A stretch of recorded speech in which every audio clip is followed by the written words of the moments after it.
उत्तर प्रदेश सरकार ने अपनी प्रॉपर्टी रजिस्ट्रेशन प्रक्रिया में बड़ा बदलाव किया है। अब वो डॉक्यूमेंट बेस्ड सिस्टम हटाकर टाइटल बेस्ड रजिस्ट्रेशन लाएगी। इसका मतलब ये है कि अब सिर्फ बेचने वाला नहीं बल्कि ये पहले देख लिया जाएगा कि प्रॉपर्टी का असली मालिक कौन है, यानी उसका टाइटल पूरे सिस्टम में रिकॉर्ड होगा।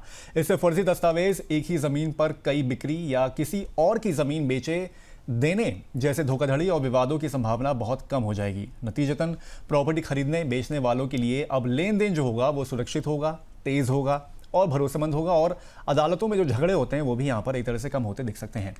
सर, क्या नया टाइटल बेस्ड सिस्टम जो है वो पुराने विवादित या गलत रिकॉर्ड वाली जमीनों को भी यहाँ पर सही करेगा?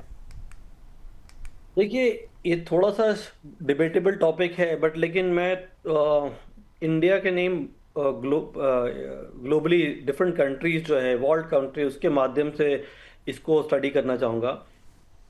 मेरे ख्याल से जब ये ऑस्ट्रेलिया में लागू हुआ या न्यूजीलैंड में भी ये टाइटल बेस्ड जो प्रॉपर्टी का ये लागू हुआ, तो इससे बहुत हद तक जो है प्रॉब्लम, टाइटल बस बेस्ड जो रजिस्ट्रेशन, प्रॉपर्टी रजिस्ट्रेशन लागू हुआ, उससे जो क्या हुआ है, प्रॉपर्टी लिटिगेशंस की जो रेट है बहुत तेजी से नीचे आई।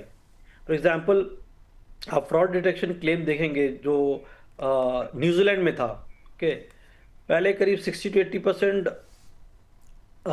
था। अभी वो क्या हो गया, एक उनका मेरे ख्याल टॉरेंस टाइटल था 1870, उस पे क्या हुआ, उसके बाद जो नया लागू हुआ उसमें 75%, 2 डेकेड में 75% फ्रॉड केसेस कम हो गए न्यूजीलैंड में। सिमिलर डेटा पाया गया जैसे टाइटल इंश्योरेंस फंड है ऑस्ट्रेलिया में। अब उसमें उसके बाद जब देखा गया तो उस पर क्या हो गया कि इस पे जो प्रॉपर्टी के जो विवाद हैं उसमें बहुत तेज़ी से कम हो गए। तो मेरे ख्याल से ये टाइटल बेस्ड जो रजिस्ट्रेशन मेथड है, इसमें काफ़ी हद तक ये over a period of time जो प्रॉपर्टी रिलेटेड फ्रॉड्स को कम करने में मदद करेगा। सर तो जो नहीं, जी जी सर, करिए सर, आप करिए। नहीं, मेरे ख्याल से अभी ये क्या है, अब ना रिकॉर्डिंग ओल्ड रिकॉर्ड जो है, यूपी के ओल्ड रिकॉर्ड्स है, ये तो अपने आप में एक यूनिक चैलेंज है कि जो आंकड़ा कहता है कि करीब 2.5 करोड़ लैंड होल्डिंग्स है। अब इसका डिजिटाइजेशन रिकॉर्ड जो लोग भूले कहते हैं, अब रफली कह रहे हैं कि भाई 95% रिकॉर्ड बाय वॉल्यूम होगा, बट एक्यूरेसी उसकी क्या है वो एक अपने आप में कंसर्न है।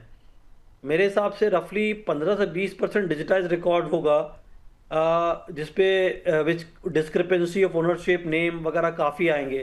तो इसको कैसे हद तक वो मैनेज करते हैं अपने आप में एक चैलेंज है। अगर इसको सॉल्व कर पाते हैं तो ये बहुत अच्छा मूव है, जिसे रियल एस्टेट क्लीनिंग में काम आएगा उनको।